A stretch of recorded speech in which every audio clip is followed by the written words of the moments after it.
tan, tan, tan, tan, tan, tan. Tan, tan, tan, tan. Cette semaine, direction l'espace. Cette fois, ce n'est pas pour réveiller la force, mais pour vous présenter les astéroïdes, comètes et autres météorites. Alors, astéroïdes et météorites, c'est la même chose? La météorite est en général un fragment d'astéroïde venu s'écraser sur la Terre. Ok, ça, c'est une mission pour Fred. Et les comètes dans tout ça, qu'est-ce que c'est? Vous m'enlevez les mots de la bouche, chère madame. Waouh, voilà une belle comète, avec sa chevelure et avec sa queue. Si j'avais une queue, elle me ferait bondir, frétiller, envoyer un ballon. On s'éloigne du sujet là, hein. C'est beau. Rosetta a pris cette photo. Enfin non, pas celle du film, mais une sonde qui est partie dans l'espace pour photographier la comète Chury.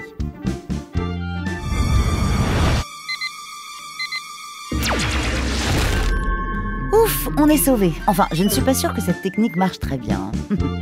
Attention, ça tombe! On dirait que cette météorite est bel et bien tombée en Russie en 2013. Mais alors, est-ce que ça fait des cratères? Si on remonte assez loin, les ancêtres des êtres vivants sur Terre pourraient être d'origine extraterrestre. Alors les météorites nous auraient donné la vie? Je suis ton père. Mais non, pas avec le côté obscur, mais avec les acides aminés. Et en fait, qu'est-ce que c'est? Tu m'expliques, Fred? Et aussi la disparition des dinosaures. Et pourquoi ça tombe sur Terre? Et c'est quoi leur histoire? Allez, Fred, que la force soit avec toi. Merci la petite voix.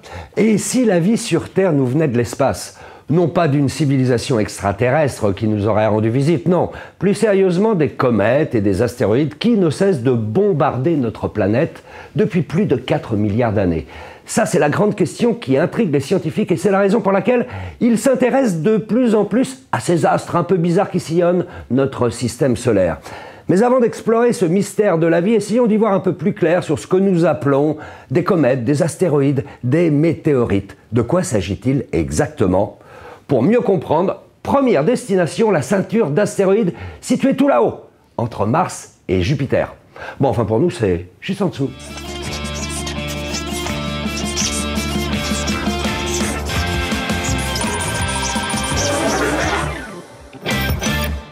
Astéroïde 23882, Fred Courant, c'est la nouvelle adresse de Fred? Pas vraiment.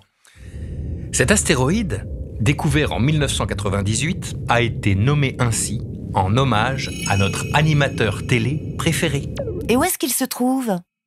Comme tous les astéroïdes, dans le voisinage de Jupiter. Certains astéroïdes se déplacent sur l'orbite de la géante gazeuse avant et après elle. On les appelle les Troyens. Mais la grande majorité se concentre entre Mars et Jupiter dans la ceinture d'astéroïdes. C'est là que nous allons. Accroche-toi bien. Waouh, oh là là, il y en a beaucoup! Oh oui! La ceinture abrite plusieurs centaines de milliers d'objets, dont la taille varie du grain de poussière aux planétoïdes de quelques centaines de kilomètres de diamètre. On peut classer les astéroïdes en deux grands types. Ceux qui ont suffisamment grossi et possèdent un cœur en métal et un manteau de roche, on dit qu'ils sont différenciés, et ceux dans lesquels la roche et le métal sont mélangés, les non différenciés. Et alors l'astéroïde de Fred, il est comment? Pour l'instant, il est trop loin pour être observé. On ne peut pas le savoir. Il faudrait qu'il se rapproche un peu. C'est ce qu'il se passe quand un astéroïde s'échappe de la ceinture à cause de l'attraction de Jupiter. Il plonge alors vers le Soleil, change de trajectoire et se place en orbite autour de notre étoile. Son orbite peut alors croiser celle de la Terre. On appelle ces astéroïdes les géocroiseurs. Oui, enfin, moi je l'aime bien Fred, mais faudrait pas qu'il se rapproche trop près quand même. Ne t'inquiète pas. Il est très rare que les géocroiseurs heurtent la Terre. On estime qu'il y a entre une chance sur 10 000 et une chance sur 1 million, plutôt de malchance, qu'un astéroïde nous tombe dessus. Alors sois rassuré. Ouf! Oui, sache quand même que chaque année, 30 000 tonnes de matière spatiale nous tombent sur la tête. Enfin, tombent sur la Terre. Dis donc, 30 000 tonnes, ça fait beaucoup. Et elle vient d'où toute cette matière? Eh bien, il arrive qu'après un choc entre deux astéroïdes, des petits morceaux se détachent et deviennent des météoroïdes. Je crois que tu t'es trompé. On dit météorite, non? Et non. Tant que ce petit morceau d'astéroïde voyage dans l'espace, il s'appelle météoroïde. C'est seulement s'il tombe sur la Terre qu'il devient alors une météorite. En fonction de leur taille, les météoroïdes peuvent soit brûler en pénétrant dans l'atmosphère, soit se désintégrer en plusieurs morceaux qui vont retomber sur le plancher des vaches. Ce sont les fameuses météorites. Et c'est en les étudiant que les scientifiques en ont appris beaucoup sur les astéroïdes. Les météorites qui tombent du ciel sont précieuses. En les analysant, elles permettent de mieux comprendre la formation du système solaire et aussi les origines de la vie sur Terre. Mais il y a une autre façon d'obtenir ces informations, c'est d'approcher les comètes et les astéroïdes avec des sondes spatiales, pour les photographier par exemple, ou encore mieux, pour y déposer des petits robots afin de prélever de la matière et de l'analyser. Allez, on embarque à bord de notre fusée pour explorer l'univers des comètes.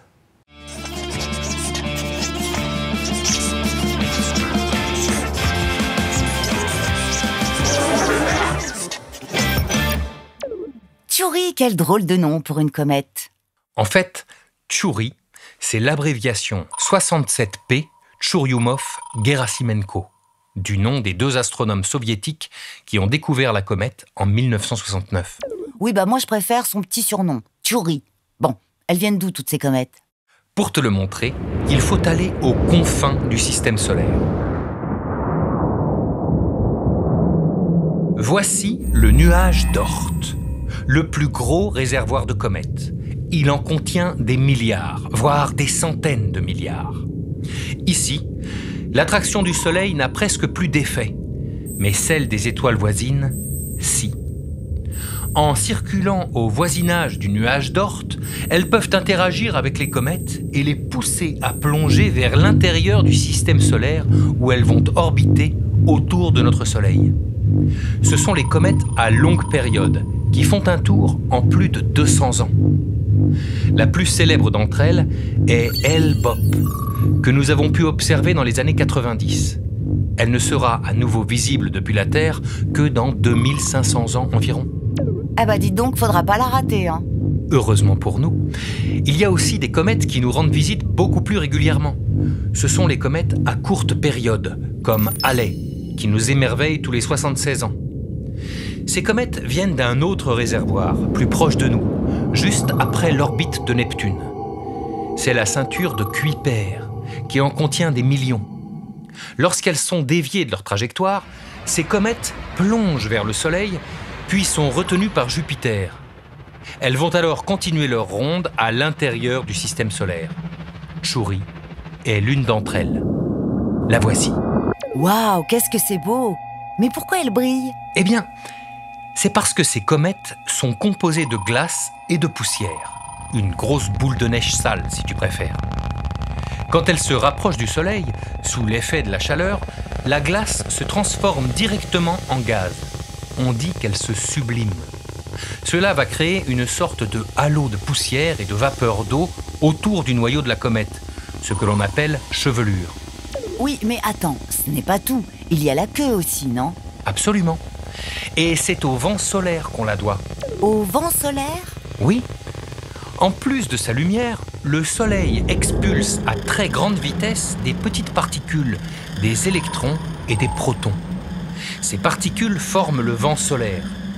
Avec les photons qui composent la lumière, le vent solaire va alors pousser les poussières et les gaz qui s'échappent de la comète, ce qui va former la queue de la comète. Comme tu le vois, la queue n'indique pas la direction qu'emprunte la comète. Non, elle pointe toujours dans la direction opposée au Soleil. Mais qu'est-ce que c'est que ça? Ah, je te présente Philae, l'atterrisseur envoyé par l'ESA qui a pour mission d'étudier la comète Tchouri.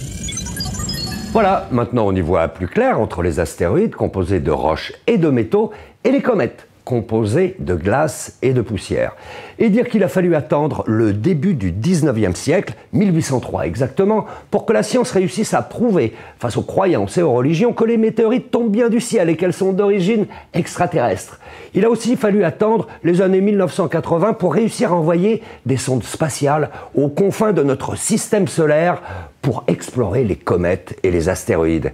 Et combien de temps faudra-t-il pour mettre au point une arme capable de nous protéger d'une météorite géante qui viendrait s'écraser sur Terre, comme cela s'est déjà produit d'ailleurs dans le passé? Voici la folle et passionnante aventure de l'homme face aux comètes et aux astéroïdes. Au fil du temps, c'est juste en dessous. Pendant l'Antiquité, et particulièrement dans le monde gréco-romain, les météorites sont d'origine divine. Tiens, par exemple, en Grèce, à Delphes, au pied du mont Parnasse, pas la gare, hein. C'est là que se trouvait le temple d'Apollon. Et pour les Grecs, ce sanctuaire hébergeait en son sein l'omphalos, ou le nombril du monde. Selon certains historiens, ce nombril était une météorite. Et pas question de remettre en cause l'origine divine des météorites. Qui s'y frotte s'y pique.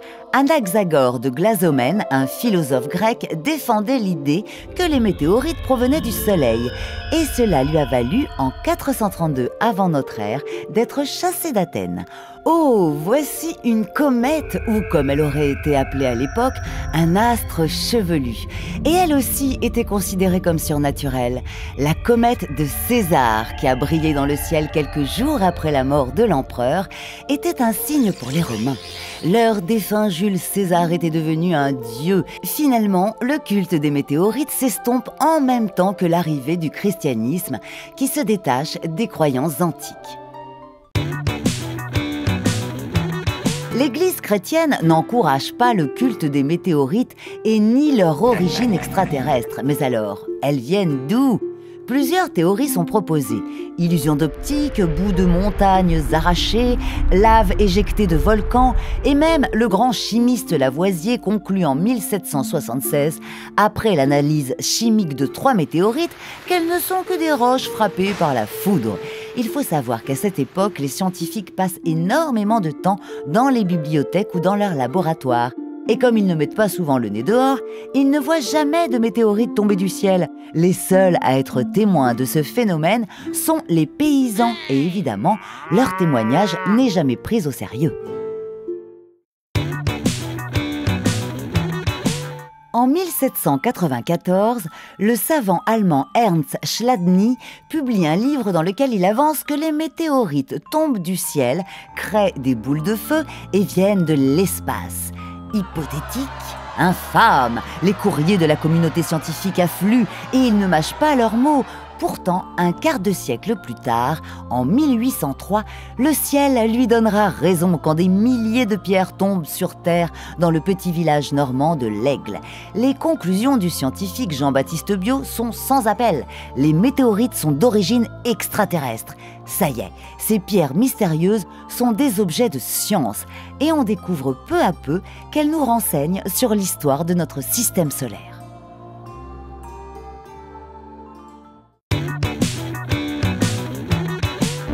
En 1950, l'astronome Jan Oort émet l'hypothèse qu'un énorme nuage de comètes se situe aux limites de notre système solaire.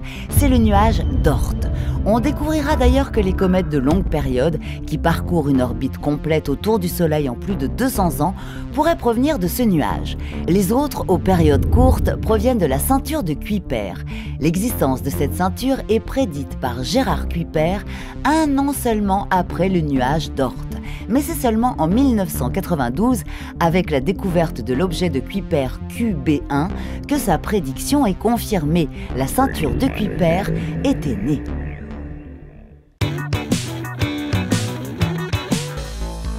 Allez, direction l'espace.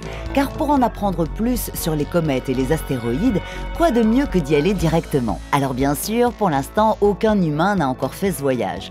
Mais plusieurs sondes ont pu explorer ces objets spatiaux pour en percer leur mystère. En 1986, la comète de Halley passe près de la Terre. Pour ne pas manquer ce rendez-vous, plusieurs sondes ont été envoyées afin de l'étudier. Et l'une d'elles, la sonde Giotto de l'Agence spatiale européenne, a réalisé les premières photos au plus près d'une comète. En 2005, la sonde spatiale Deep Impact a, comme son nom l'indique, lancé un projectile de plus de 400 kg sur la comète Tempel 1. Le but, étudier la composition interne de la comète. Oh, voici Stardust, qui revient sur Terre en 2006. Cette sonde de la NASA ainsi que la japonaise Hayabusa 1 ont été les seules à ramener les échantillons d'objets spatiaux. Allons maintenant dans la ceinture d'astéroïdes pour voir la sonde Dawn de la NASA qui s'est placée en orbite autour des astéroïdes Vespa et Cérès. Structure, densité, forme, taille, topographie, tout a été passé au crible. Une fois sa mission achevée, Dawn va rester en orbite sur Cérès et ne reviendra jamais sur Terre. Pauvre Dawn. Enfin, nous retrouvons Rosetta. Cette sonde a lancé un atterrisseur sur la comète Chury pour étudier sa composition. Et les scientifiques sont encore en train d'étudier les résultats. Une question les taraude. Va-t-on trouver des traces expliquant l'origine de la vie sur Terre ? Et si dans le futur, un astéroïde de grande taille menaçait la Terre ? Pour ne pas être pris par surprise, certains projets comme le NIT de la NASA scrutent le ciel. Et même si un astéroïde s'approchait dangereusement, tout ne serait pas perdu, car plusieurs instituts de recherche ont pensé à des solutions pour dévier le corps spatial de sa course vers la Terre. Par exemple, l'Agence spatiale européenne propose d'envoyer une sonde pour dévier la trajectoire de l'astéroïde. Toutes ces recherches sont prises au sérieux, car si un astéroïde de 10 km de diamètre nous tombe dessus, comme c'est arrivé à l'époque des dinosaures, l'impact libérerait une énergie 100 millions de fois plus puissante qu'une bombe atomique, provoquant incendie, pluie acide et activité volcanique intense. Un énorme nuage de poussière entourerait la Terre pendant plusieurs mois, la plongeant dans l'obscurité totale. Toutes ces catastrophes pourraient causer la disparition de milliers d'espèces et dérégler la chaîne alimentaire. Mais pas de panique les amis, ce phénomène que l'on appelle hiver d'impact se produit à l'échelle de la planète toutes les centaines de millions d'années. En gros, le ciel n'est pas prêt de nous tomber sur la tête. Une météorite géante qui viendrait s'écraser sur Terre, bouleversant parfois la vie sur Terre. Bon, ce n'est peut-être pas pour demain, mais ça s'est déjà produit à plusieurs reprises dans le passé, en creusant des cratères dans différents endroits du monde. Bon voyage dans Ailleurs c'est comment.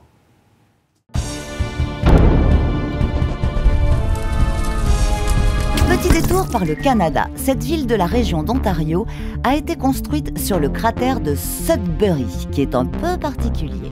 À Sudbury, vous allez avoir une particularité assez importante, c'est de pouvoir avoir de grosses ressources en nickel et en cuivre. Et vous avez une des mines les plus importantes au monde liées à ces deux minerais. Environ un quart des cratères sont associés à des gisements de pierres et métaux précieux. Mais comment une météorite peut changer la composition du sol ? Soit vous avez déjà des minerais qui sont très en profondeur et à ce moment-là avec le cratère vous allez excaver du matériel et donc à ce moment-là vous allez faire apparaître certaines concentrations de minerais ou de pierres précieuses ou encore de matériaux comme l'or, les diamants, etc. Donc ça c'est des matériaux qui sont formés avant le cratère. Soit vous allez former les minéraux au moment de l'impact, c'est-à-dire que vous allez le fondre et donc vous allez avoir des concentrations plus importantes. Ou alors, au contraire, après, si vous fracturez, vous allez avoir des fractures un petit peu partout autour du cratère et l'eau va amener les éléments et vous allez à ce moment-là avoir des concrétions qui vont se former dans les fractures.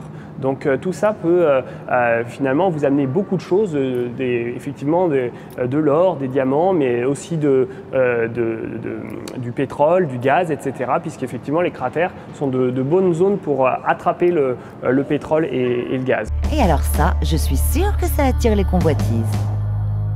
C'est notamment un des intérêts pour les grosses entreprises d'étudier ces cratères parce qu'évidemment, ils veulent essayer d'extraire tous ces minéraux et évidemment de pouvoir l'utiliser commercialement.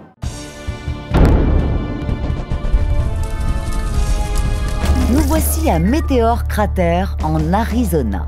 Chaque année, plus de 250 000 personnes visitent ce haut lieu du tourisme américain. Il faut dire qu'en plus d'être sublime, ce cratère permet de bien comprendre ce qu'il se passe lors d'un impact de météorite.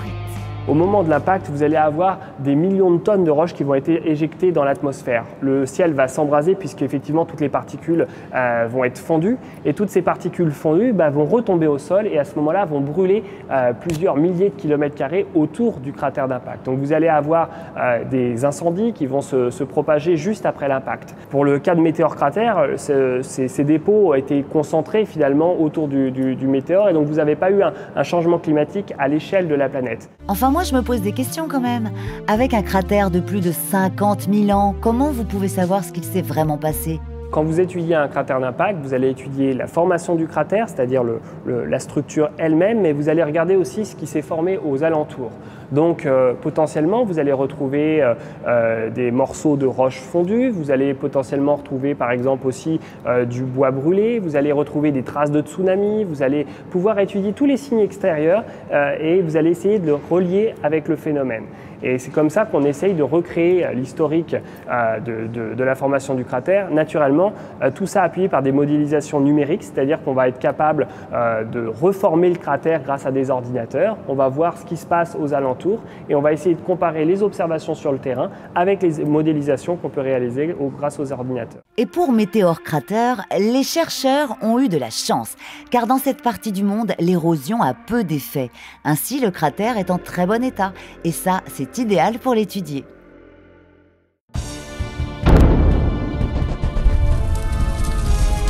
Hola, ¿qué tal? Nous sommes au Mexique pour découvrir le cratère Chicxulub. La météorite à l'origine de cet impact aurait causé la disparition des dinosaures. Donc ce cratère, on s'est rendu compte dans les années 80 qu'en datant le cratère, que finalement ce cratère s'est formé au moment de la crise Crétacé-Tertiaire, donc il y a 65 millions d'années.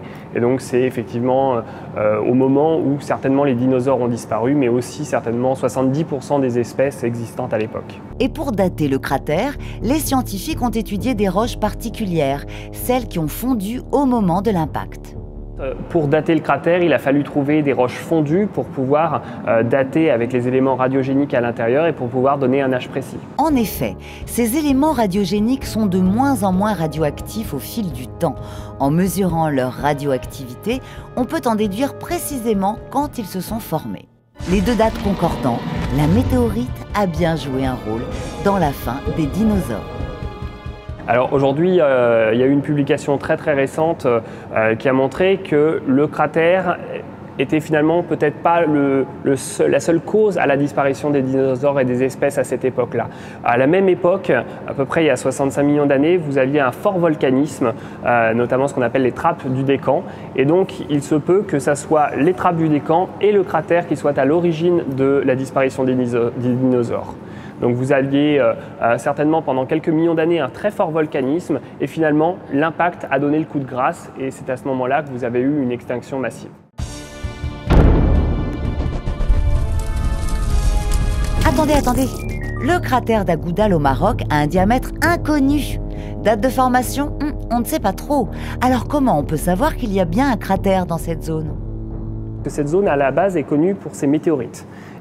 Donc les gens viennent pour chercher les météorites et au cours de campagnes de recherche dans météorites, certaines personnes ont retrouvé ce qu'on appelle des shatter cones, des cônes de percussion qui sont des fractures qui ne se forment qu'en contexte de cratères d'impact. Ces shatter cones, c'est des espèces de cônes striés qu'on voit dans les roches et qui montrent vraiment avec une probabilité de 100% qu'il y a eu un impact sur cet endroit-là.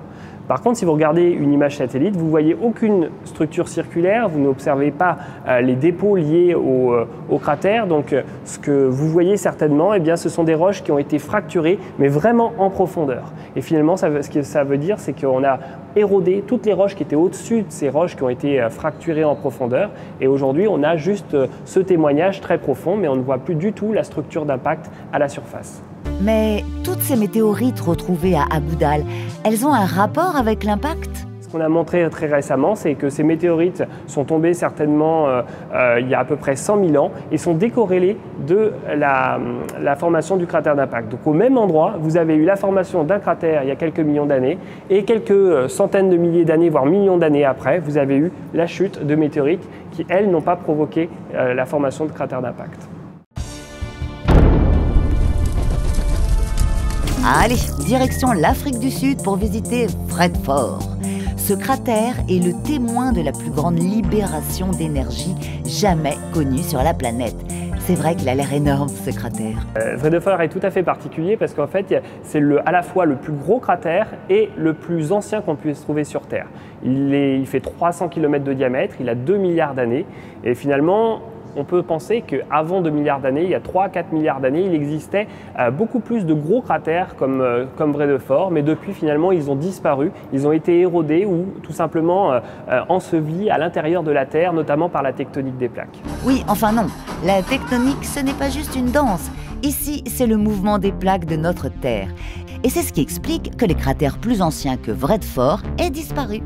Alors sur Terre, vous avez effectivement plusieurs plaques qui vont coulisser, qui vont se rentrer dedans, qui vont s'étirer. Et finalement, depuis la formation de la Terre, cette tectonique des plaques a renouvelé la surface de la planète Terre et renouvelle toujours en permanence la surface de la planète Terre. Ce qui fait qu'il y a des terrains qui existaient il y a 3-4 milliards d'années qui n'existent plus du tout, puisqu'effectivement, vous aviez eu des impacts à cette époque sur certaines plaques, et notamment par subduction, il y a des plaques qui vont rentrer à l'intérieur de la Terre. Si vous aviez un cratère sur cette plaque qui a plongé, eh bien naturellement, le cratère va disparaître.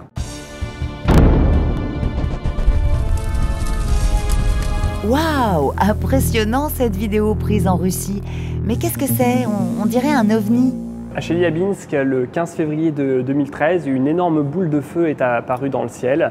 L'événement était bien plus lumineux que le Soleil et donc c'était effectivement un mini-astéroïde qui est arrivé et qui est rentré dans l'atmosphère. L'objet faisait plus de 17 mètres de diamètre. Il est arrivé à une vitesse de 18 km/s. Évidemment, avec cette vitesse, il y avait beaucoup d'énergie et donc ça a chauffé le gaz dans l'atmosphère et vous avez eu ce phénomène extrêmement lumineux. Les témoignages disaient que c'était impossible de regarder le bolide en face.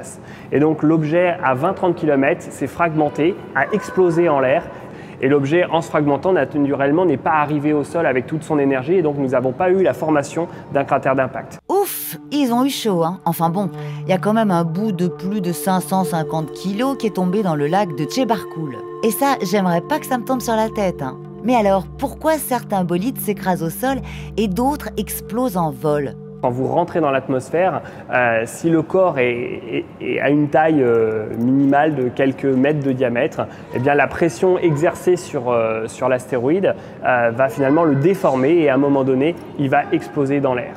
Il n'y a pas eu d'impact, mais il y a quand même eu des dégâts, en particulier chez les personnes qui regardaient la chute par la fenêtre. En effet, la fragmentation du bolide a créé une onde de choc qui a rencontré le sol à la vitesse du son. Cette onde de choc, elle a rencontré la surface, mais elle a rencontré aussi toutes les vitres et finalement elle a soufflé les vitres, elle a soufflé les portes. Et c'est à ce moment-là que vous avez eu pas mal de débris de verre qui ont été projetés au visage des habitants de la ville de Chelyabinsk. Et donc il y a eu à peu près 1000 personnes blessées au moment de cet impact. Donc voilà, donc une chose à savoir, il faut sortir de dehors pour voir le phénomène et pas rester derrière les fenêtres parce que sinon vous risquez d'être blessé.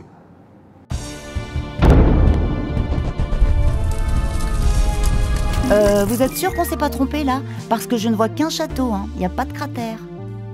Alors aujourd'hui, si vous regardez une image satellite et que vous regardez le cratère Rochechouart, vous voyez rien. Donc depuis l'espace, on ne voit pas de structure d'impact. Depuis 200 millions d'années, vous avez eu l'eau, les vents, le glacier qui finalement ont certainement recouvert et ont tout doucement grignoté les bords du cratère et au fur et à mesure, ces bords du cratère ont disparu et aujourd'hui, finalement, vous ne voyez plus du tout les contours du cratère puisqu'effectivement, cette érosion a été très active depuis 200 millions d'années. Les roches de la région sont utilisées depuis l'époque gallo-romaine pour construire des maisons, des écoles et même un château.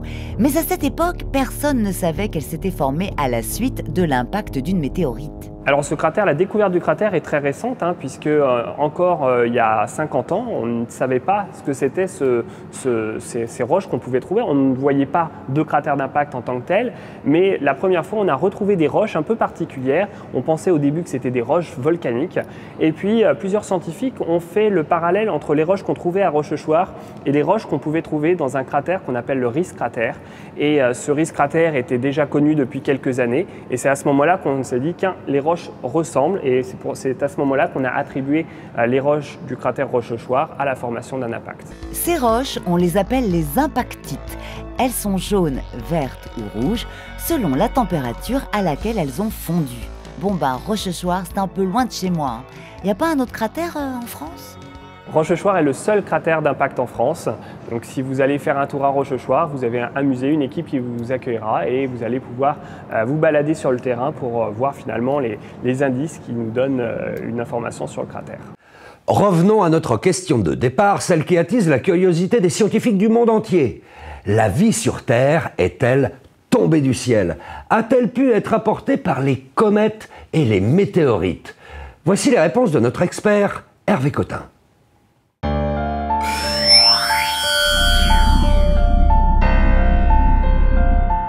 Alors si on remonte au 19e siècle, les chimistes de l'époque avaient déjà repéré qu'il y avait des objets qui tombaient du ciel, des météorites, et certains s'étaient rendus compte qu'à l'intérieur de ces météorites, il y avait du carbone, il y avait de la matière organique. Mais alors ils n'avaient pas encore à l'époque la capacité de savoir ce que c'était exactement. Alors il va falloir attendre la fin des années 60, le milieu des années 1970, pour qu'on récupère une météorite particulièrement célèbre qui s'appelle la météorite de Murchison. Et cette météorite, elle est célèbre parce qu'on l'a récupérée tout de suite après sa chute. Elle est tombée en Australie dans un désert, donc elle n'a pas été contaminée par la terre, par la matière terrestre. Et on l'a analysée avec précision dans les laboratoires et on s'est rendu compte que dans cette météorite, il y avait des molécules organiques et certaines de ces molécules organiques sont utilisées par le vivant. Et à partir de là, on s'est dit, pourquoi pas, peut-être que les premières étapes qui ont conduit à l'apparition de la vie sur la Terre ont été initiées dans l'espace. Alors bien sûr pas la vie, mais les ingrédients de la vie auraient pu venir de l'espace.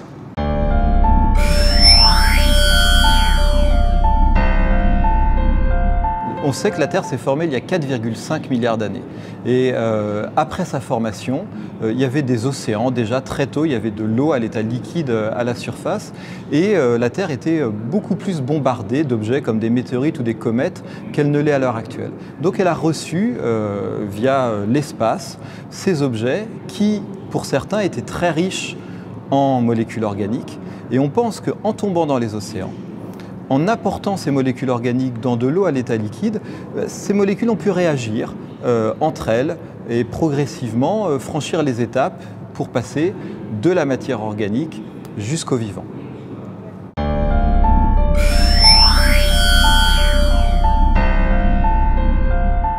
Les météorites et les comètes n'ont pas forcément été seuls à jouer un rôle important. On se dit aussi que peut-être l'atmosphère avait une composition qui était propice aussi à une chimie très intéressante, mais on n'est pas sûr, parce qu'on ne connaît pas la composition exacte de cette atmosphère avant que la vie n'apparaisse sur Terre. Et aussi peut-être au fond des océans, dans des environnements qui peuvent ressembler à des petits volcans qu'on appelle des sources hydrothermales, on sait qu'il peut y avoir aussi une chimie très intéressante. Et donc c'est peut-être la combinaison de molécules qui viennent de l'espace, de molécules qui sont formées dans l'atmosphère, et aussi des molécules qui sont formées au fond des océans. Cette combinaison a fait ce qu'on appelle la soupe prébiotique, la soupe de matière avant la vie, et c'est dans cette soupe que la vie est apparue.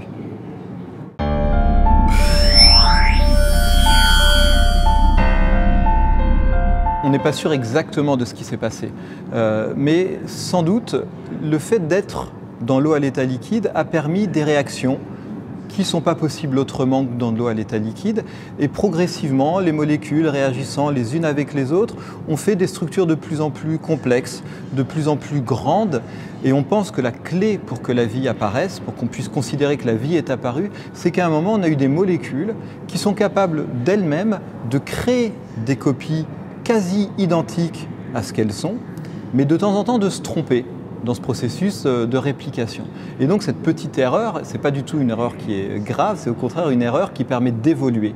Et donc c'est cette capacité qu'ont eu certaines molécules à se répliquer et a évolué, que l'on considère aujourd'hui comme étant en fait l'origine du vivant sur la Terre.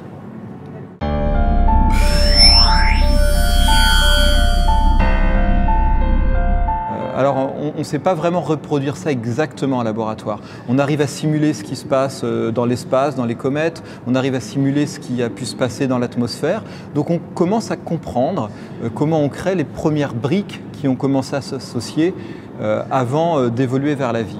Maintenant, c'est l'intérêt de la recherche, c'est-à-dire qu'on essaye de découvrir des nouvelles choses.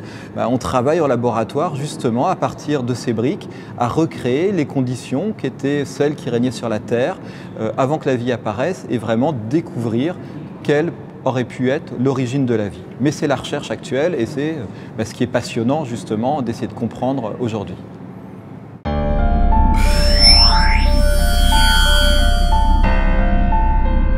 La matière organique qu'on trouve dans les météorites, on est à peu près sûr que ce n'est pas de la contamination, que ce n'est pas quelque chose qui vient du passage dans l'atmosphère, pour plusieurs raisons. D'une part, on ne s'intéresse qu'aux objets dont on connaît vraiment l'origine, c'est-à-dire qu'on ne va pas prendre une météorite qui est restée pendant 2 siècles dans un tiroir d'un muséum. Et aussi, on va regarder ce qu'on appelle des signatures isotopiques, c'est-à-dire que le carbone qu'on va mesurer, il n'existe pas que sous une forme, il existe ce qu'on appelle des isotopes du carbone. Et en fait, la composition en carbone de la matière organique terrestre, si on analyse la nôtre, si on analyse nos acides aminés, on va effectivement trouver les mêmes formules chimiques que celles qu'on trouve dans les météorites, mais elles auront une composition isotopique légèrement, voire très différente. Donc on se dit que ça ne peut pas être une contamination terrestre. Voilà, j'espère que ce dossier a répondu à vos questions. Pour le prolonger et en savoir encore plus, vous pourrez regarder notre émission spéciale intitulée « Comètes et astéroïdes aux origines de la vie ». Et avant de se quitter, une petite question pour vous. Quel est le plus grand cratère de météorites sur Terre? Météor-cratère aux États-Unis, Rochechouart en France ou encore Vredefort en Afrique du Sud? Pour répondre, c'est juste en dessous. Ciao! Et si vous apercevez une étoile filante, n'oubliez pas de faire un vœu.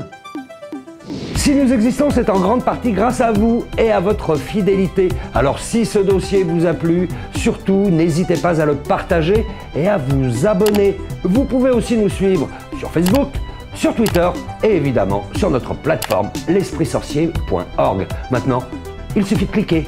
Merci.